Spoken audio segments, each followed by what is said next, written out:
guys, welcome back to 234 in La Casa. So today we're going to be making a luscious lemon cake, and it can be lightning fast if you decide to not sift the ingredients. Okay, so you can do it two ways. You can just dump the cake mix in the mixing bowl, or you can sift your cake mix and your pudding mix that we're going to be using for this cake. All right, so I'll bring you all over and show you the ingredients. And if you do the lightning fast version, it's going to last, it'll take you about 20, not even that long, maybe about 10-15 minutes to get it whipped up, mixed up, and put in the oven. Okay, the sifting is going to be the longest part of this particular recipe. So I'll bring y'all over and show you the ingredients. And don't forget to like, share, comment, and subscribe. I'll see y'all over here in just a second. All right, guys. So for this recipe, we're going to preheat our oven to 350 degrees. I'm going to convect bake mine, but you can just do regular baking if that's what you prefer to do. And then you're going to need a 3.4 ounce box of lemon jello and your favorite lemon cake mix. I'm using Duncan Hines, and I think this is the 15.25 ounce box of Duncan Hines. And so we've got both of these sifted together in my mixing bowl. Okay, and so like I said in the beginning of the video, you can decide to just dump the stuff in here, and it's not a huge deal. I just decided to sift because it gives your cake more of a silky smooth texture in terms of the crumb for the cake. Okay guys, and so for this cake you can either use a 13 by 9 inch cake pan, or you can use a Bundt pan. I'm going to use a Bundt pan, and make sure that you flour and butter, or use some type of like vegetable grease like Crisco or whatever. You want to paint your pan with the Crisco and put you some flour in there so that the cake doesn't stick. I would not suggest using non-stick cooking spray for this particular cake because it is a lighter colored cake. And when you use the non-stick cooking spray, or even the Pam baking spray that has flour in it, it has a tendency to darken the outside of the cake. Okay, so using flour and your Crisco vegetable shortening, it will allow your cake to remain in a lighter color. Because it's a lighter color cake, it won't change the outside of the color of the cake. All right.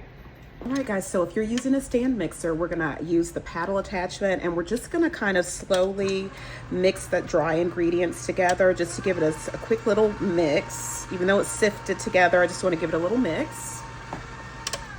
And then next we're gonna add 1 cup of room temperature buttermilk, and this is gonna be full fat buttermilk, okay?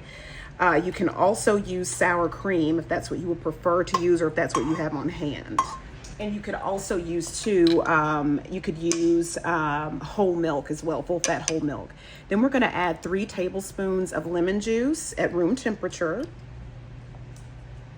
a teaspoon of lemon extract, and this is the lemon extract that I'm gonna be using. And a half a cup of melted butter. And make sure your butter is at room temperature.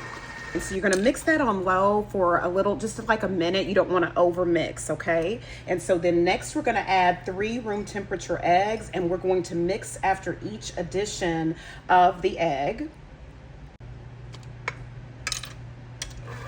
And you're gonna mix after each addition until each egg is just combined, okay? So at this point, we're gonna add another egg. Okay, and then we're gonna add another one, and that's gonna be our 3rd and final egg. Okay, so at this point, it's just combined, the egg is just combined, so we're gonna scrape our sides down. Okay, got the sides scraped down, and so now we're going to start the mixer at a higher rate of speed, like medium high, and let it mix for 2 minutes, okay?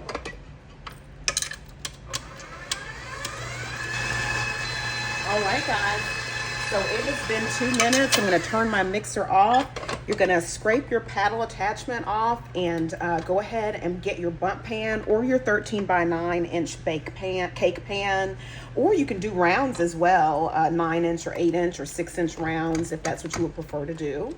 And we're gonna get ready to place this batter in our cake pan. All right, so we're gonna get this batter placed into the Bundt pan. All right, and so you're gonna tap it 3 times on your countertops just to get rid of any air bubbles or anything like that occurred during the mixing process. And then we're gonna place this in our oven at 350 degrees for 45 minutes. If you're convect baking, you want to start checking it at about 30 minutes because, you know, convect baking is going to bake your cake a lot faster than just regular, your regular conventional oven, okay? All right, I'll bring y'all back when it's ready. All right, guys, so at 30 minutes in my convection setting, my cake is ready. So I'm going to go ahead and bring it out so y'all can see it. Okay. All right, and there it is. And it's baked up pretty high too, y'all, so it looks really good. I'm gonna allow this to cool for about 5 minutes in the pan. All right, guys, so it's been about 5 minutes. I'm gonna go ahead and get this cake inverted. All right, and so there we go. It came out pretty easily, so there we go. All right, guys, and then I went ahead and flipped my cake over onto the top side. So it looks really pretty, full of lemon color. It looks so pretty. I can smell the lemon, y'all. I'm excited to cut it. Okay, anyway, so we'll let this cool for a while, and like I said, we'll go ahead and make the start making that lemon glaze for the cake. All right, y'all, so I have a bowl right here, and we're gonna sift 1 cup of powdered sugar into a bowl. Okay, guys, so we've got our cup of powdered sugar right here, and to that we're gonna add a teaspoon of lemon extract and then a tablespoon of lemon juice. And we're gonna add 2 tablespoons of heavy whipping cream. You can add between 1 and 3. I'm gonna do 2, and then if I need some more, I'm gonna add another tablespoon. But we'll start off with 2 tablespoons of heavy whipping cream. And then we're just going to mix this all together. And I would suggest sifting your powdered sugar since we're gonna be doing this by hand. It'll make your glaze a lot smoother. If I was gonna heat this on the stove, then I wouldn't have sifted the powdered sugar because the heat, you know, dissolves the powdered sugar down, the rocks and stuff like that in the powdered sugar. But when you're doing it by hand, it's hard to get those rocks and things dissolved so that your glaze is really smooth. Okay, and so now I'm gonna add another tablespoon of whipping cream, or you can use half and half, or you can use milk as well. Gonna get that added to our glaze and start mixing again by hand. And you can use a whisk for this as well. So there we go. And if you want your glaze to be thinner than this, you can. You know, you can just add a little bit more milk or water so that it can get a little bit thinner. I'm gonna add probably just a little bit, maybe like put a little bit of water in this cup that I had the milk in, just a little bit, and just thin it out just a little bit more.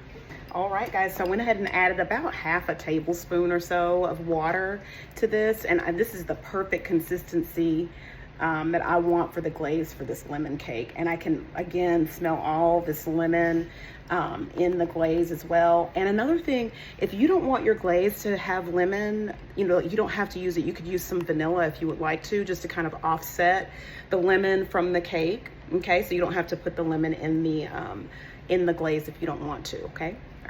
All right, guys, so we're just gonna go ahead and ice the cake. All right, guys, so the cake is done. We've got it iced, and I'm gonna give you all a close-up of this cake. It's a glaze on there. If you want more, I've got some more glaze left, so I may add some more glaze to the cake. All right, I'm gonna taste it. See that? I don't know if you all can see the crumb on that, but it is beautiful. This is a beautiful cake. And for it to be a box cake, oh my God, it is so good. This is an amazing, amazing recipe. If you are not a heavy lemon lover, then I would probably leave the lemon juice or the lemon extract out of the icing. So that way the icing will kind of offset the lemon taste of the cake, okay? But other than that, it is perfect. I love lemon. Some of my kids, a couple of them don't, so I don't know if they're gonna eat this cake or not, because the lemon extract and the lemon juice in the icing is pungent, okay? It's pungent. You can taste it. I shouldn't, maybe pungent may be a strong word. I would say that it's full of flavor. I'll put it that way. And so if you're a lemon lover like I am, you're gonna love it. But if you are on the, you know, on kind of like the cusp, kind of teetering back and forth where you like lemon, but you could kind of take it or leave it, but you're okay with it and all of that, then I would just probably leave the lemon out of the icing, or just use either the extract in the icing or the lemon juice in the icing, and eliminate, don't use both. Okay. All right, guys. Well, I will see you all next time here at 234 in La Casa. Don't forget to like, share, comment, and subscribe. Guys, so sending you lots of love, lots of lemon love. And I'll see y'all next time here at 234 in La Casa. Y'all take care. Bye-bye.